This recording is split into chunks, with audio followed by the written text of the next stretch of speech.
As my kids keep telling me, well, they did today, 2 sleeps to go. Dad, until Santa comes, where did that year go?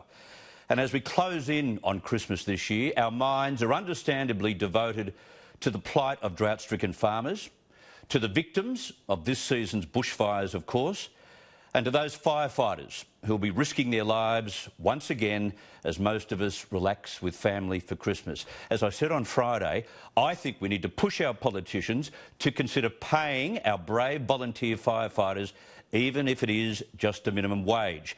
Because in a land of constant fire danger, it is the least we can do. And we could do it so simply. As I said on Friday, run an audit over all the stupid funding agreements previous governments have sucked us into. You'll find the money there indeed.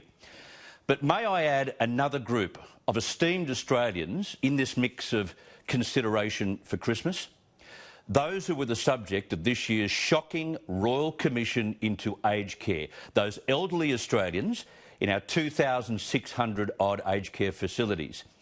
As many of you know, Christmas in aged care homes can be a sad and lonely eye-opener. My late mother spent her last 8 years in a very good aged care facility, fortunately. But each and every Christmas day, as I arrived to collect Mum to take her to wherever we were hosting Christmas, she had a myriad of Christmas gifts. I was just saddened by how many residents at that nursing home were spending their entire Christmas day alone. No visits, no contact, just very alone. Of course, what we've discovered in 2019 through the Commission hearings illustrates how much worse it can be for some of the 220,000 elderly.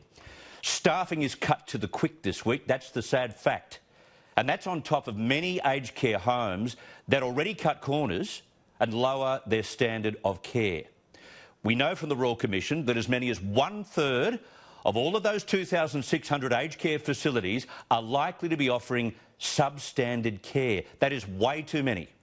Now, the Herald today reported how experts in this sector claimed that neglect was more likely at times, such as Christmas, where the only option was running a skeleton staff. Well, they say that is the only option, but how upsetting is that? So all those basic human activities, such as bathing, dressing and eating, are frequently neglected at this time of the year. And according to the Herald, 80% of residents need that help more than once every day. Now, Christmas is therefore marked by this lack of one-on-one care. My mother has now passed, but what I witnessed through those many years will stick with me for a long, long time. So if you've got a loved one in an aged care facility, may I humbly suggest you ignore the excuses used by some in the family to keep them inside that aged care facility on Christmas Day. Go out of your way to bring them to where the family is celebrating this Christmas. And maybe even taking the kids or grandkids to a local aged care facility near you at Christmas time as well, as some do. It would be a pretty good learning and compassionate experience for everyone. Their time is now short, and no matter who they are, surely they deserve a bit of Christmas cheer as well.